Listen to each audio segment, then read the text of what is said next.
nosotros venimos de la Secretaría de Convivencia y Seguridad Ciudadana presentando el programa de derechos humanos. Entonces a mí me corresponde el tema de trata de personas, que comúnmente la gente lo conoce como trata de blancas.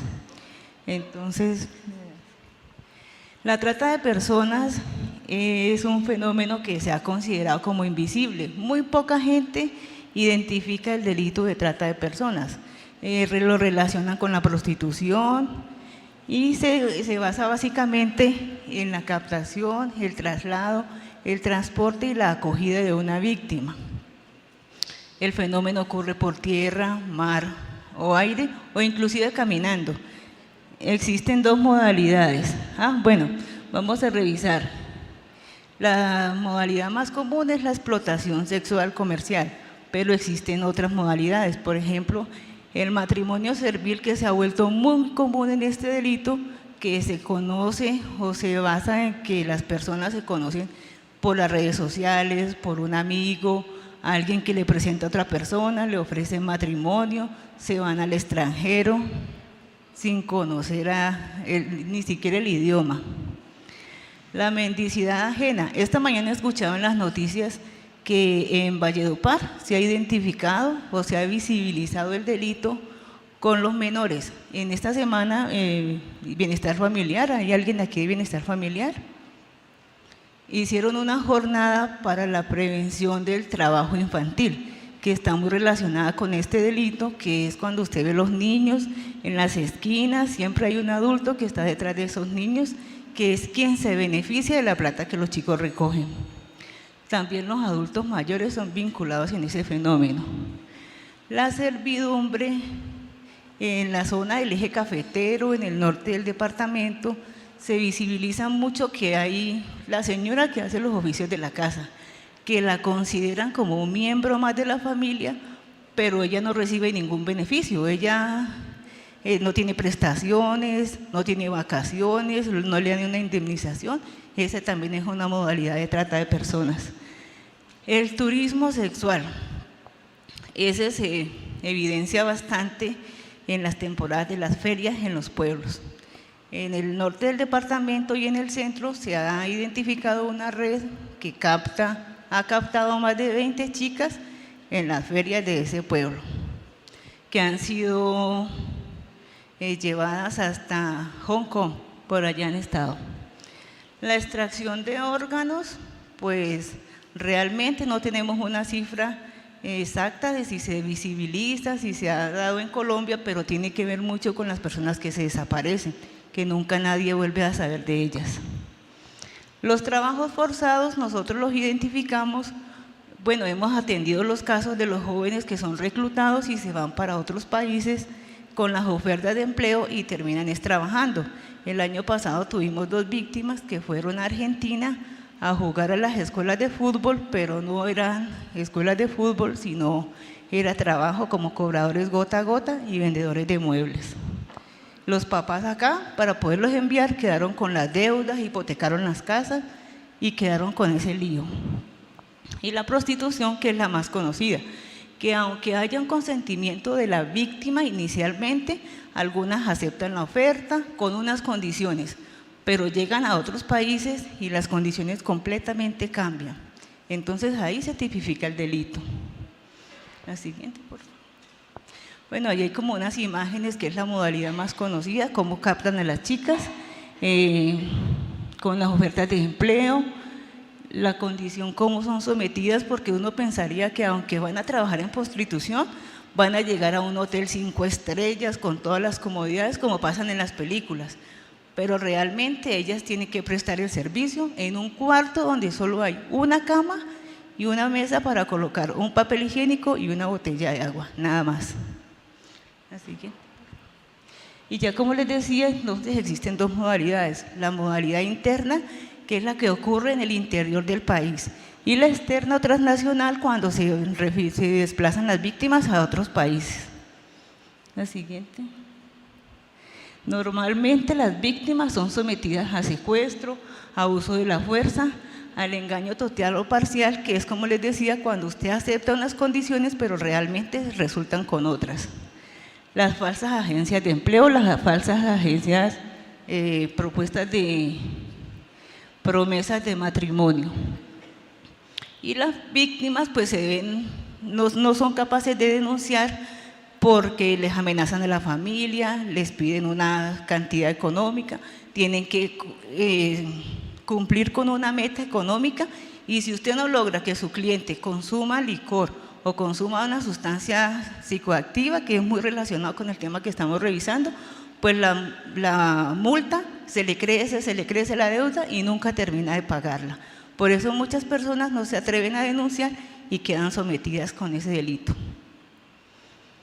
Estas son algunas afectaciones que le ocurren a las víctimas que están sometidos a ese delito: el aislamiento del entorno, los abusos físicos y psicológicos, las barreras culturales. Tenemos identificado la ruta más frecuente del Valle del Cauca, se encuentra en Hong Kong, en Indonesia y en Yakarta. Las amenazas contra la familia y el desconocimiento o la aceptación de que realmente son una víctima de trata de personas, por lo que mencionábamos que es un delito invisible. Uno piensa que no le va a pasar y realmente mucha gente termina vinculada en este fenómeno. La siguiente. Nosotros en el departamento, lamentablemente, somos el tercer departamento a nivel nacional con la cifra más alta, por encima de Antioquia, el Eje Cafetero y nosotros.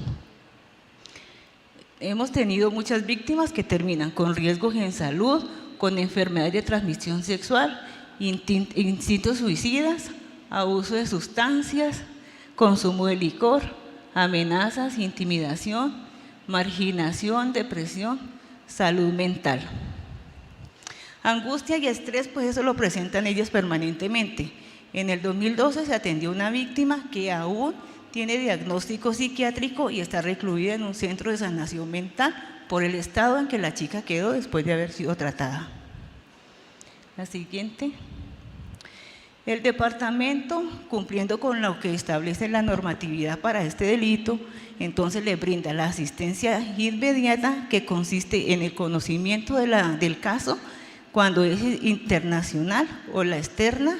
Entonces se le brinda acogida, se traslada al país, llega a Bogotá, permanece 5 días y posteriormente se la entregan al departamento para que le seamos trasladadas a los municipios de donde es su origen. Y la asistencia inmediata consiste en hacerle seguimiento durante 6 meses a la víctima por las condiciones en que ella llega y pues ella o él llega. En la ruta externa, de primera mano, conoce la información la Cancillería a través del Ministerio de Relaciones Exteriores, posteriormente el Ministerio del Interior y el Comité Departamental, que somos nosotros. Nosotros le notificamos al municipio y entonces se coordina toda la actividad para llevarla hasta allá.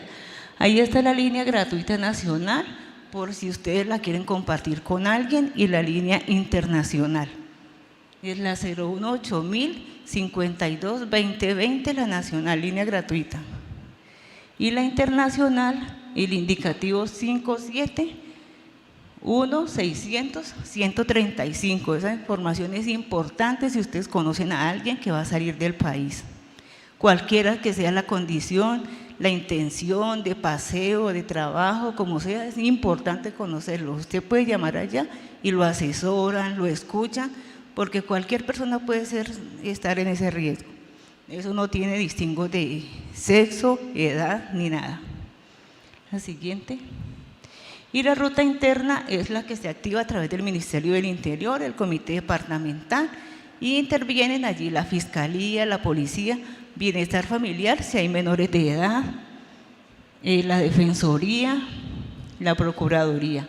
La Defensoría y la Defensoría vela porque no se le vulneren los derechos humanos, y la Procuraduría le hace seguimiento a su situación como víctima y que todas las instituciones realmente le brinden la atención que usted requiere.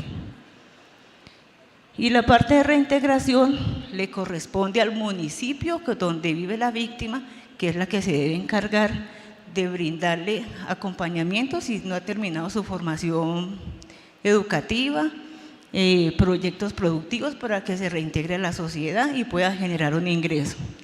Y la formación para el trabajo y desarrollo humano pues se realiza a través del SENA. Y nosotros le hacemos seguimiento, como ya les decía, hasta por 6 meses, dependiendo del estado de la víctima, pues los casos nunca se cierran hasta que la fiscalía define si atrapan al tratante o pasa algo con esa víctima. La siguiente. Esta es una imagen de Naciones Unidas, que es la que lidera el delito a través mundial. Entonces, ya como les mencionaba, que nosotros somos de los 3 departamentos con más cifras, y esto es un negocio tan lucrativo como vender armas y vender drogas. Entonces, a nivel mundial, deja unas ganancias de 32.000 millones de pesos. 2 de cada 3 víctimas son menores de 12 años. 1 de cada 3 de 15 a 18. Se supone que en Europa viajaron más de 10.000 niños que viajaron y se desaparecieron. Los que ya les contaba, nosotros en el Valle del Cauca tenemos 3 fiscales para atender este tema, una especializada que queda en Buga y otra que queda en Cali. Ellos el año pasado realizaron 15 capturas de esta red de tratantes. Y se han identificado que en 152 países ha habido víctimas. 40% de los países capturaron a los tratantes y el 15% no ha tenido ningún resultado. Siguiente. Después esta es una imagen del 30 de julio, es el Día Mundial de Lucha contra la Trata de Personas. Y al final están los datos de la oficina por si ustedes tienen algún conocimiento de alguna persona que se desaparezca o algo.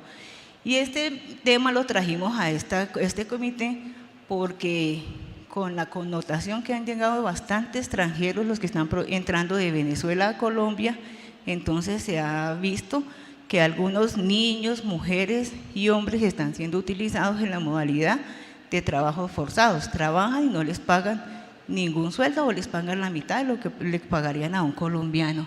Y los niños están siendo utilizados para mendicidad o pedir en las esquinas. Entonces, para contextualizarlos, viene mi compañera María Fernanda. Muchas gracias.